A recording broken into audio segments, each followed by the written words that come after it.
Good morning, sir. Good morning.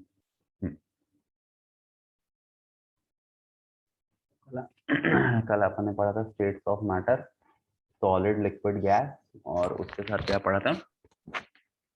Plasma और Bose Einstein condensate, है ना। जो प्लाज्मा होता है उसमें आयोनाइज गैस पार्टिकल होते हैं, उनकी एनर्जी बहुत ज्यादा होती है, वैसे मूव करते रहते हैं पूरे टाइम। और बोस आइंस्टाइन कंडेंसेट में पार्टिकल की जो एनर्जी है उसको मिनिमम कर देते हैं, एकदम कम कर देते हैं, ना के बराबर। ठीक है, क्लियर है चीज? हम्म। Yes, sir. Yes, sir. ठीक है।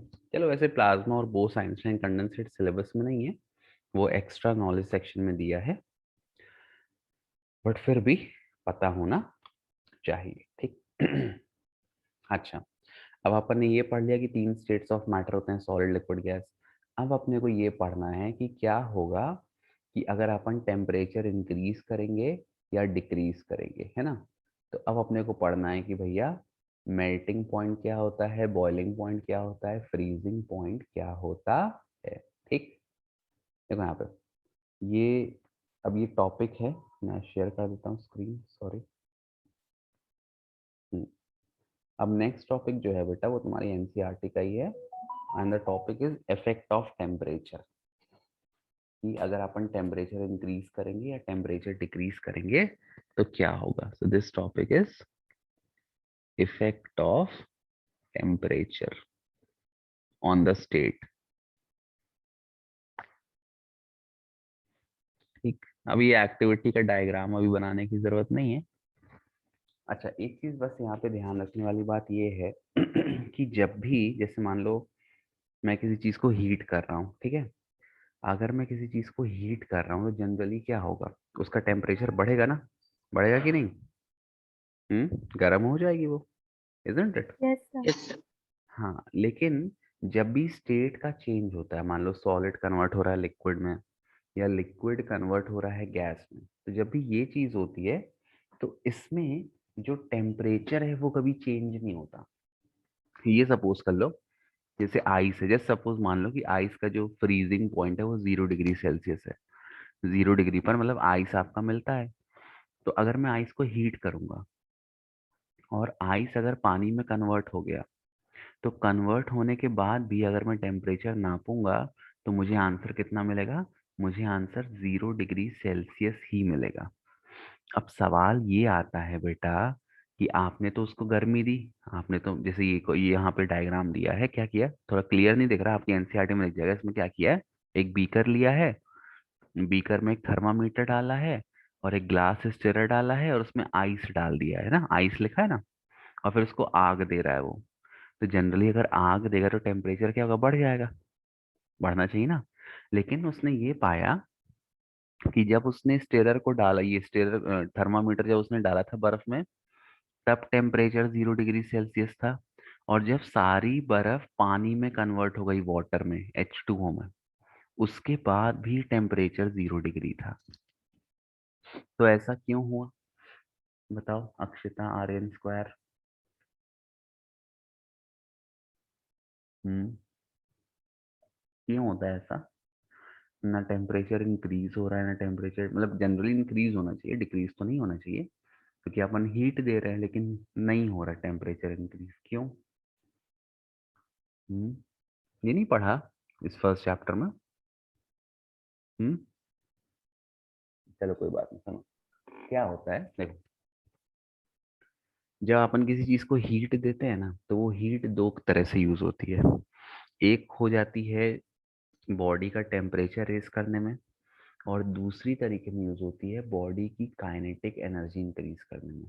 तो अगर कोई, जैसे जैसे मैं हीट दे रहा हूँ, तो अगर हीट बॉडी की काइनेटिक एनर्जी, अगर पूरी हीट सपोज बॉडी की काइनेटिक एनर्जी इंक्रीज करने में लग गई, तो फिर वो उसका टेम्परेचर इंक्रीज नहीं करेगी। अब देखो होता क्या है, अपने को बर्फ को पिघला के, मान लो ये आइस के क्यूब है, क्या बना देना है, पानी।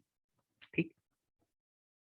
अब आइस क्या होता है, सॉलिड होता है, ठीक है। और वाटर क्या होता है, वाटर लिक्विड होता है। वाटर, मुझे इसको कन्वर्ट करना है हीट देके। और मेरे को क्या पता है कि जो सॉलिड होता है उसके पार्टिकल कैसे होते हैं, एकदम पास पास होते हैं, एकदम पास पास, बहुत कम इंटरमॉलिक्यूलर स्पेस होता है और इंटरमॉलिक्यूलर फोर्स बहुत ज्यादा होता है। और जो लिक्विड होता है उसके पार्टिकल कैसे होते हैं, हल्के, मतलब सॉलिड से दूर दूर। अब देखो, अब मैं इसको हीट कर रहा हूँ, ठीक, I am giving heat.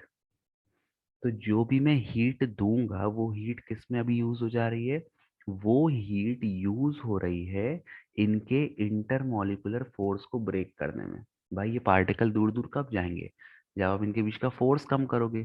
Force कैसे कम होगा, जैसे आप हीट करोगे तो ये पार्टिकल क्या करेंगे, हीट एनर्जी को कन्वर्ट कर देंगे काइनेटिक एनर्जी में, के ई।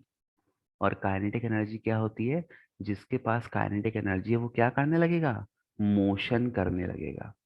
तो जैसे ही ये पार्टिकल मोशन करेंगे तो ऑब्वियसली फिर एक दूसरे से दूर चले जाएंगे, ये यहाँ जा रहा, ये यहाँ जा रहा, ये यहाँ जा रहा, ये यहाँ जा रहा। तो टेम्परेचर क्यों नहीं बढ़ता है बेटा, टेम्परेचर कांस्टेंट क्यों रहता है, क्योंकि जो भी आप हीट देते हो वो किस में इस्तेमाल होती है, it is used for breaking the intermolecular force between the molecule या between the molecule of solid, ताकि वो मॉलिक्यूल दूर दूर चले जाएं और लिक्विड बन जाए। क्लियर है ये चीज, Akshita, Aryan, square? Yes, yes, sir. Yes, sir. अब सुनो, अब एक बार जब सपोज पूरा आइस कन्वर्ट हो गया वाटर में, अब अगर तुम उसके बाद हीट दोगे तब जाके टेम्परेचर इंक्रीज होगा। क्यों, अब क्योंकि अब तो भाई ऑलरेडी मॉलिक्यूल दूर दूर हो गए ना। तो जब तक कन्वर्जन हो रहा है तब तक जो आप हीट देते हो उससे टेम्परेचर इंक्रीज नहीं होता। वो हीट किस लिए यूज होती है, for breaking the intermolecular forces between the molecule. ठीक है ये चीज। अच्छा, और ऐसी हीट को अपन क्या बोलते हैं, ऐसी हीट को अपन बोलते हैं लेटेंट हीट। क्या बोलते हैं, लेटेंट हीट। लेटेंट का मीनिंग होता है हिडन। क्या होता है, हिडन। इसको ऐसा नाम क्यों दिया गया, क्योंकि आपने हीट तो दिया बट टेम्परेचर इंक्रीज नहीं हुआ। तो थर्मामीटर का तो रीडिंग सेम ही है ना।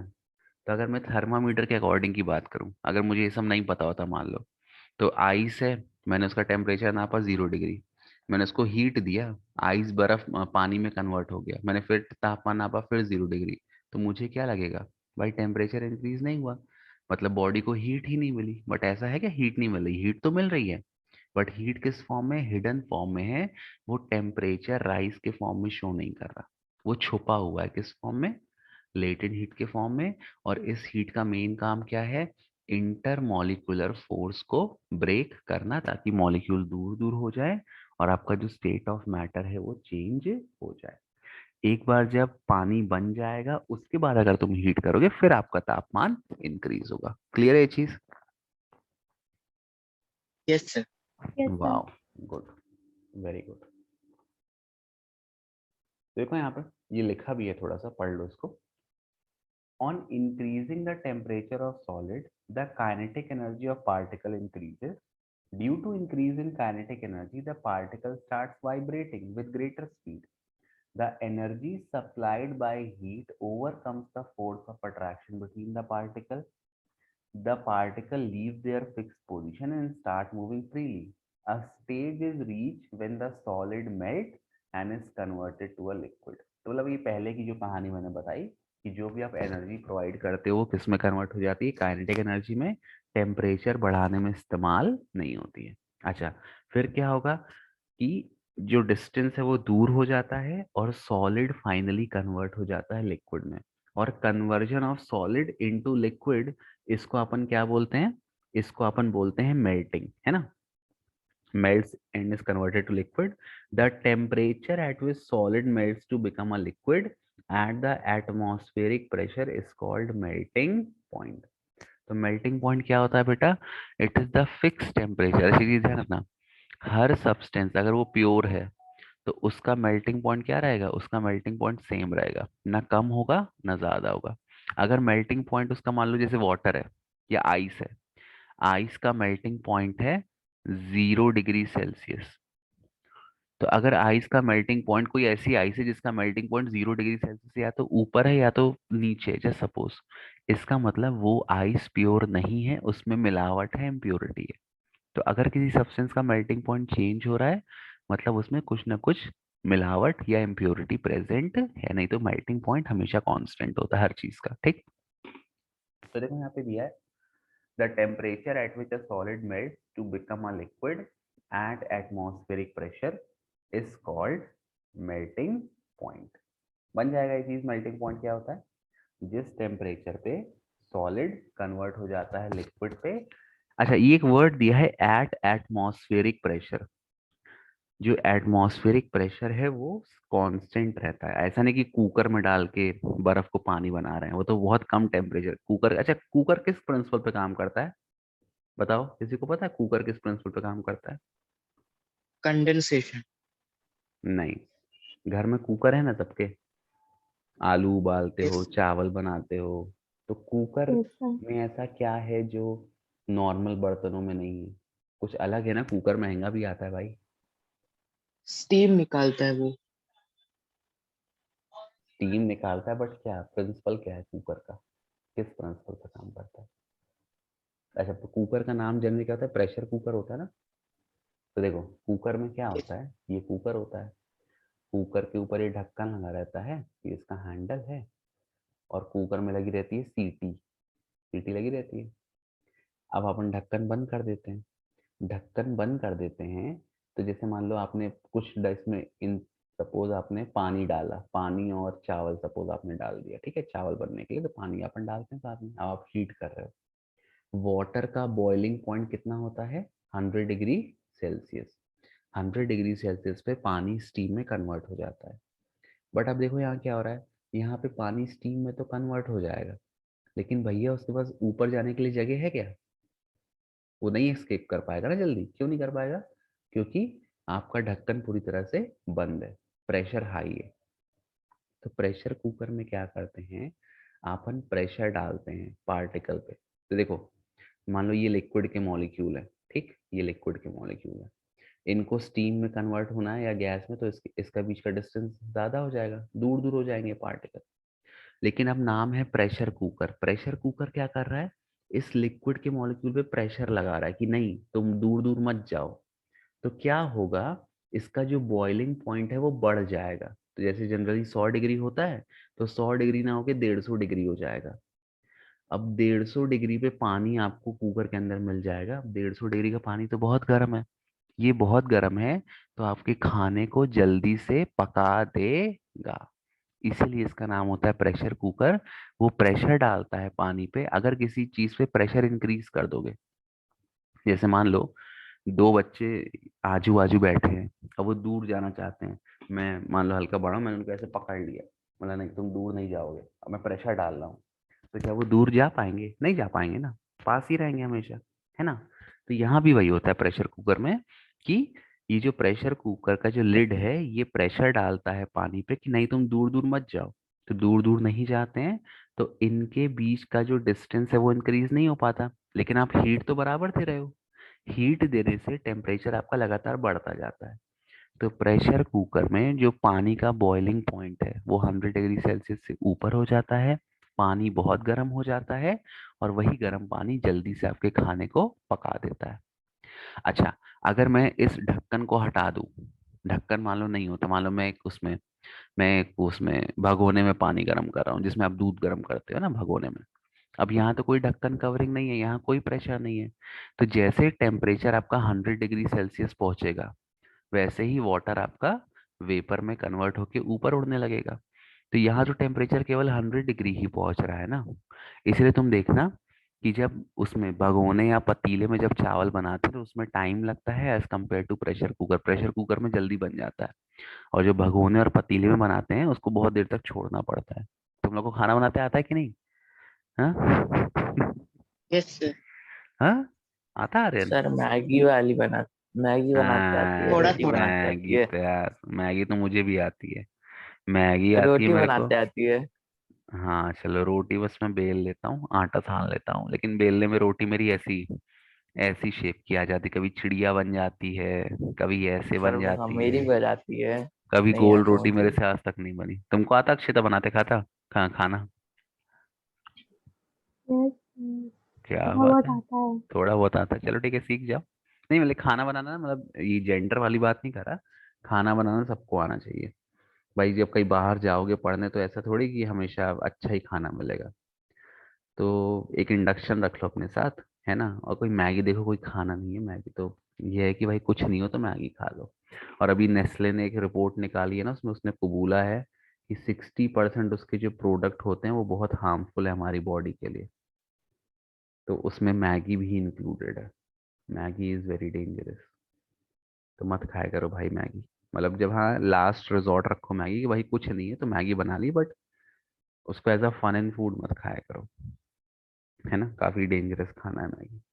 चलो ठीक है, अपन कहाँ हैं यार, कहाँ की बातें कहाँ आ गई। हाँ, तो मैं क्या बोल रहा था, हाँ कि प्रेशर कुकर किस चीज़ पे काम करता है कि प्रेशर बढ़ा देते हैं, पार्टिकल दूर नहीं जाते तो जो बॉइलिंग पॉइंट है वो इंक्रीज हो जाता है। ठीक है, अब देखो ये सब बहुत बेसिक चीज़ें हैं जो इस चैप्टर में पढ़ानी चाहिए, मतलब नॉलेजेबल चीज़ें। अब देखो यहाँ दिया है the melting point of ice is 273.16 kelvin. आपको पता है ना केल्विन और सेल्सियस में रिलेशन, 273 केल्विन होता है 0 डिग्री सेल्सियस, है ना। तो जो आइस का मेल्टिंग पॉइंट है वो हल्का सा ज्यादा है 0 डिग्री सेल्सियस से। आगे बोला है the process of melting that is change of solid into liquid state is known as diffusion, is known as fusion, sorry diffusion ही फ्यूजन। तो फ्यूजन बोलो या मेल्टिंग बोलो, बात एक ही है, तो कंफ्यूज मत हो जाना। कई बार मेल्टिंग ना पूछ के फ्यूजन पूछ लेता है, तो एक ही चीज है, ठीक है। ये इसका वो है, उपनाम है। जैसे आर्यन के घर का नाम क्या है? दोनों आर्यन के, आर्यन ही है। सर आर्यन नहीं है। कुछ वो नहीं है तुम्हारा निकनेम घर में, लड्डू, गुलाबो? No sir. अरे नो सर। यार, और तुम्हारा भी नहीं आर्यन, दूसरा चक्रवर्ती जी। हम्म। मेरा जीत है। जीत। तो जैसे आर्यन और जीत तो दोनों एक ही चीज है ना, तो वैसे फ्यूजन और मेल्टिंग, ठीक है, बन जाएगा ये चीज। अब देखो, यस। हम्म, यस सर। अब इसके आगे पढ़ो यहाँ पे। ये है लेटेंट हीट की डेफिनेशन, किसकी? लेटेंट हीट की definition, latent heat of fusion की डेफिनेशन है ये। The amount of heat energy that is required to change 1 kilogram of solid into liquid at atmospheric pressure, वही चीज सुन लो। ये जो वर्ड आता है ना एट एटमॉस्फेरिक प्रेशर, मतलब जो प्रेशर है वो कांस्टेंट है। अपन ना प्रेशर को इंक्रीज कर रहे हैं ना प्रेशर को डिक्रीज कर रहे हैं। अगर प्रेशर को इंक्रीज कर देंगे तो जो मेल्टिंग पॉइंट है वो बढ़ जाएगा और हीट देनी पड़ेगी, और अगर प्रेशर को डिक्रीज कर देंगे तो मेल्टिंग पॉइंट क्या हो जाएगा, कम हो जाएगा। ठीक है, तो इसलिए जितना है प्रेशर उतना ही रखना है। At its melting point is known as latent heat of fusion. तो लेटेंट हीट ऑफ फ्यूजन क्या है? 1 किलोग्राम सॉलिड को लिक्विड में कन्वर्ट करने के लिए जितनी हीट लगती है वो होता है लेटेंट हीट ऑफ फ्यूजन। ठीक, क्लियर है चीज? 1 किलोग्राम सॉलिड को लिक्विड में कन्वर्ट करने के लिए जितनी हीट लगती है वो है latent heat of fusion. Clear है बेटा? Yes sir. चलो गुड। तो कह रहा है so particles in water at 0 degree Celsius have more energy as compared to particle in ice at the same temperature। भाई ये जो वाटर के जो पार्टिकल हैं ये दूर दूर हैं, इनकी रफ्तार ज्यादा है, और आइस के जो पार्टिकल है ये पास पास है, इनकी रफ्तार कम है। तो एनर्जी ज्यादा किसके पास है? ज्यादा एनर्जी वाटर के पास है, और कम एनर्जी किसके पास है? आइस के पास। लेकिन ये हीट नहीं है, कौन सी energy? Kinetic energy. Kinetic energy क्या होता है? एनर्जी ड्यू टू मोशन, जिसकी रफ्तार ज्यादा उसकी काइनेटिक एनर्जी ज्यादा। क्लियर है ये चीज? बन जाएगा सभी को। आगे बढ़े। हाँ यस। ठीक है, लिख लो लिख लो। अच्छा ये melting point of ice yes याद कर सर। लेना, ठीक है ना, ये 1 नंबर का एमसीक्यू है। What is melting point of ice? 273.16 kelvin. ठीक, अब देखो इसमें सब 1 नंबर वाले क्वेश्चन आ जाते हैं, एमसीक्यू वाले। और अभी तुम लोग का जो पहला टेस्ट है वो तुम लोग का एमसीक्यू टेस्ट ही होगा। अच्छा ये बताओ, मेरा पिछले साल टेस्ट देते थे तो ईमानदारी से देते थे कि गूगल करते थे? क्यों? बताओ भाई तीनों लोग। सर जो बनता था ईमानदारी से, जो नहीं बनता था वो गूगल से। अच्छा, और तुम आर्यन दूसरे वाले? सेम। सेम, जो बनता था ईमानदारी से। अच्छा फिर ये बात, और अक्षिता? सेम। और सेम। वाह। अब ये बताओ कितने क्वेश्चन बनते थे, कितने नहीं बनते थे? किसका रेशियो ज्यादा रहता था, ईमानदारी का या चोरी का? हम्म। ईमानदारी का। वाह, अक्षिता तुम्हारा? सर ईमानदारी का। और श्रीवास्तव 50 जी का? 50 50 50। 50-50 सही है। That is the right answer. क्योंकि ऑब्वियस यार, ज्यादा क्वेश्चन अपने को नहीं बनते ना, कहाँ बनते हैं अपने को ज्यादा क्वेश्चन, है ना? दिक्कत होती है। चलो कोई बात नहीं। इस साल फिजिक्स, सॉरी फिजिक्स बोल रहा हूँ, अभी जो इस साल का जो पेपर आएगा, तो केमिस्ट्री और बायो में तो चीटिंग कर लोगे, वो तो सिंपल ही है, तो बुक से तो क्वेश्चन मिल ही जाते हैं। फिजिक्स में चीटिंग नहीं कर पाओगे, फिजिक्स में मैं खुद से क्वेश्चन बना के देता हूँ, तो उसके आंसर नहीं मिलेंगे बिना सॉल्व किए। और ऑप्शन भी मैं ऐसे देता हूँ, पहला ऑप्शन है 1.1, दूसरा ऑप्शन है 1.2, तीसरा 1.3, चौथा 1.4। तो अगर डिवाइड में भी गलती हो गई कहीं, तो आपका आंसर गलत हो जाएगा। सारे के ऑप्शन ऐसे नहीं देता, एक कोई ऐसा क्वेश्चन दूंगा थोड़ा ट्रिकी वाला, सारे ऐसे देंगे तो फिर सबकी बैट बच जाएगी। एक कोई सवाल ऐसा देता हूँ जहाँ थोड़ा बच्चे को दिमाग लगाना पड़े, बाकी सारे क्वेश्चन इजी देता हूँ, ठीक है? ओके, चलो। तो yes sir. Latent heat sir of media physics chemistry biology का पेपर एक साथ ही हो के अलग अलग? एक ही होगा ना यार, अपने स्कूल में डिफरेंट नहीं ना, सीबीएसई में there is only one one paper. उसमें तीनों पार्ट आएगा, एक फिजिक्स का आएगा, एक केमिस्ट्री का आएगा, एक बायो का आएगा। आईसीएसई बोर्ड में रहता है वो, क्रिस्कुलम एंड ऑल में, कि फिजिक्स का पेपर अलग होता है, बायो का अलग होता है, केमिस्ट्री का, और उनके यहाँ क्लास 6 से होता है ये चीज। क्लास 6 से फिजिक्स की अलग बुक, बायो की अलग बुक, और ये केमिस्ट्री, जो तुम लोग इक्वेशन ऑफ मोशन पढ़े हो ना इस साल अभी, वो उनके यहाँ यस क्लास सर। 6 में है, क्रिस्कुलम में इक्वेशन ऑफ मोशन।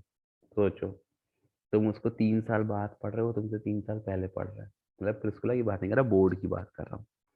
तो आईएससी बोर्ड काफी टफ होता है, आईसीएससी आईसी जो भी बोलो, उसमें बच्चे लेकिन कोप अप नहीं कर पाते, क्योंकि ना मतलब इतना सिलेबस होता है, इतना लेंदी, और उसके लिए सर मैं टीचर। 5th तक क्रिस्कुलम में ही था, फर्स्ट से 5th।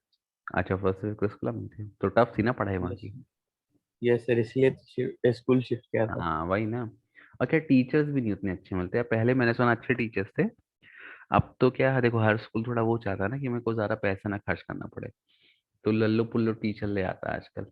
अब भाई ऑब्वियसली जो अच्छा टीचर है बहुत ज्यादा, वो क्यों करेगा ऐसी नौकरी, कोई अपना कोचिंग खोलेगा, कुछ करेगा, अपना खुद का वेंचर कर लेगा।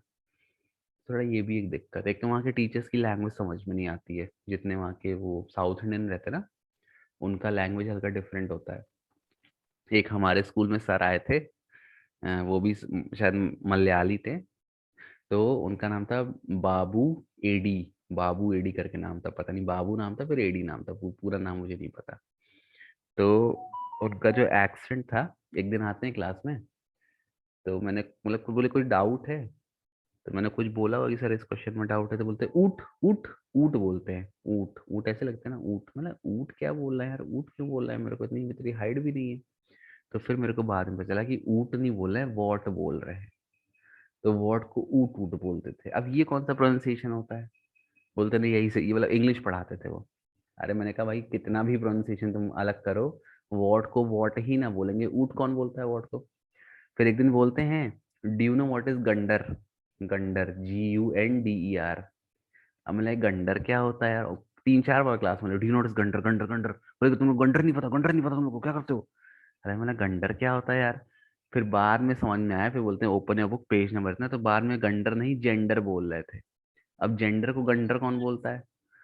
तो बड़ा दिक्कत हो जाता है ऐसे थोड़ा, साउथ के टीचर्स के साथ उनका बहुत एक्सेंट डिफरेंट रहता है। चलो ठीक है, उनकी भी गलती नहीं है, उनके यहाँ का बाहर भाषा बोली ऐसा है, बट फिर बच्चों को वो करना पड़ जाता है, सहना पड़ जाता है। क्या छोड़ो, आगे बढ़ते हैं, एक टॉपिक छोटा सा और पढ़ लेते हैं। तो अभी तक अपन ने क्या क्या पढ़ लिया? लेटेंट हीट पढ़ ली, मेल्टिंग पढ़ लिया, ठीक है। अब ये दोनों डेफिनेशन इंपॉर्टेंट है, ये आएंगी पक्का पेपर में कि भाई लेटेंट हीट क्या होता है और मेल्टिंग क्या होती है, और डेफिनेशन लिख लेना, ठीक है। मतलब अभी तो खैर वैसा ऑब्जेक्टिव वाला पेपर होगा, बट जब वैसा वाला आपका पेपर होगा रिटर्न वाला, आई थिंक अगस्त से स्कूल खुल जाएंगे, तो रिटर्न वाले पेपर में तो फिर आपको लिखना पड़ेगा, ठीक। एक मिनट बेटा, just wait a minute.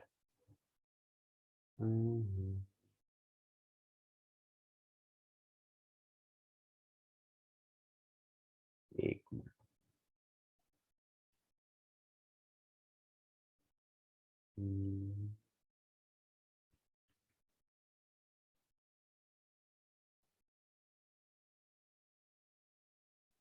NCERT book देख ली। अगला टॉपिक क्या है? मेरे पास बुक नहीं है एक्चुअली एनसीईआरटी, इनफैक्ट मेरे पास किसी क्लास की एनसीईआरटी नहीं है, तो मेरे को नेट से ही देखना पड़ता है। क्या है अगला टॉपिक बताओ यार इसके बाद? चलो क्या, मिल गया, बुक मिल गई, बुक मिल गई। अगला टॉपिक है effect of change of temperature, है ना। हम्म। अच्छा, अब और क्या इसमें सेकंड टॉपिक अपने को पढ़ना है कि अगर मैं इसको और ज्यादा वो करूंगा। एक तो मैंने क्या किया, पहले मैंने सॉलिड को कन्वर्ट कर दिया लिक्विड में। अब अगर मैं हीट देते जाऊंगा तो फिर क्या होगा, फिर आपका जो वाटर है वो कन्वर्ट हो जाएगा वेपर में, और जब वाटर कन्वर्ट होता है वेपर में, तो जिस टेम्परेचर पे कन्वर्ट होता है उस टेम्परेचर को अपन क्या बोलते हैं? उस टेम्परेचर को अपन बोलते हैं बॉइलिंग। अरे सॉरी यार, स्क्रीन शेयर नहीं किया क्या मैंने?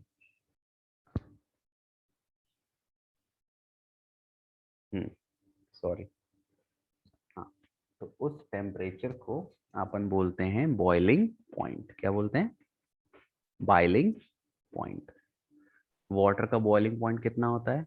100 डिग्री सेल्सियस, ठीक है। This is the boiling point of water. अच्छा, एक चीज और, जैसे मान लो वाटर है मेरा, ठीक है, वाटर है। अब फिर मैं क्या करूंगा, इसमें एक थर्मामीटर डाल दूंगा, हीट में इसको कर रहा हूँ। जब वाटर वेपर में कन्वर्ट नहीं हुआ है तो मैं इसका तापमान नापूंगा, तब टेम्परेचर था 100 डिग्री सेल्सियस। और फिर जब वाटर वेपर में कन्वर्ट हो जाएगा बहुत सारा, उसके बाद भी मैं जब टेम्परेचर नापूंगा तो उसके बाद का भी टेम्परेचर 100 डिग्री सेल्सियस आएगा। तो आपको क्या ध्यान रखना है कि जब वाटर भी कन्वर्ट होता है वेपर में तो टेम्परेचर चेंज नहीं होता। टेम्परेचर क्यों चेंज नहीं होता? क्योंकि जो भी आप एनर्जी देते हो, हीट एनर्जी, वो किस में कन्वर्ट हो जाती है? काइनेटिक एनर्जी में। और क्या करती है भाई, देखो, लिक्विड के पार्टिकल ऐसे पास पास है और गैस के पार्टिकल बहुत दूर दूर हैं। तो अगर मुझे पार्टिकल को बहुत दूर करना है, फिर से मुझे क्या करना पड़ेगा? मुझे इनकी रफ्तार या काइनेटिक एनर्जी बढ़ानी पड़ेगी। एक चीज ध्यान रखना, काइनेटिक एनर्जी मतलब रफ्तार। तो ये काइनेटिक एनर्जी कहाँ से मिलेगी? ये मुझे मिलेगी जो भी हीट प्रोवाइड कर रहा हूँ। तो एक और चीज ध्यान रखना, when we are converting liquid into vapour then temperature remains constant. Why? Because जो भी अपन हीट देते हैं it is utilised in overcoming the intermolecular forces of attraction. तो टेम्परेचर इंक्रीज नहीं होता है, ठीक। अच्छा, इसके बाद ये बॉइलिंग पॉइंट आपने पढ़ लिया, और आपको क्या पढ़ना है इसमें? एक चीज यहाँ पे आपको पढ़ना है, latent latent heat of vaporisation. Vaporisation. अभी अपन ने लेटेंट हीट ऑफ फ्यूजन पढ़ा था, फ्यूजन मतलब conversion of solid into liquid. अब वेपोराइजेशन, वेपोराइजेशन मतलब conversion of liquid into vapour. तो वही पूरी डेफिनेशन सेम है। It is the amount of heat required to convert 1 kilogram of water into vapour at atmospheric pressure at its boiling point. पूरी definition same है। जहाँ पे solid है वहाँ वाटर कर दो, जहाँ पे सॉलिड इनटू लिक्विड है लिक्विड की जगह वेपर कर दो, जहाँ पर मेल्टिंग पॉइंट है वहाँ बॉइलिंग पॉइंट कर दो, और सारा आपका आंसर सेम है। तो it is the amount of heat required to convert 1 kilogram of liquid into vapor at fixed temperature at atmospheric pressure and at its boiling point. बन जाएगा। Akshita, Aryan Srivastava, yes sir. बन जाएगा ना बेटा? सिंपल है ना? कोई बहुत इसमें रॉकेट Yes. नहीं है। Yes sir. ठीक, तो ध्यान बस यहाँ आज के जो मैंने आज जितना पढ़ाया उसमें आपको क्या ध्यान रखना है, जब भी स्टेट चेंज होगा तो टेम्परेचर इंक्रीज नहीं होता। क्यों नहीं होता? क्योंकि सारी हीट जो है वो मॉलिक्यूल को दूर करने में लग जाती है या उनके बीच का इंटर मॉलिक्यूलर फोर्स तोड़ने में लग जाती है। क्लियर है ये चीज? बन जाएगा। Yes sir. चलो ठीक है, यस तो सर। आज के लिए अपन इतना ही करते हैं, कल अपन इसके क्वेश्चन करेंगे, ठीक है? Okay, yes sir. चलो थैंक यू फिर सर। कल पढ़ते हैं ना। ओके बेटा, एक Thank बार you, लोग sir. ऑप्शन Thank और you, कॉपी sir. में लिख लेना, सारी डेफिनेशन याद कर लेना, ठीक? Yes sir. Yes. Yes, sir. चलो ठीक है ना। ओके बेटा, चलो bye bye, take care. Thank you sir. Yes, sir.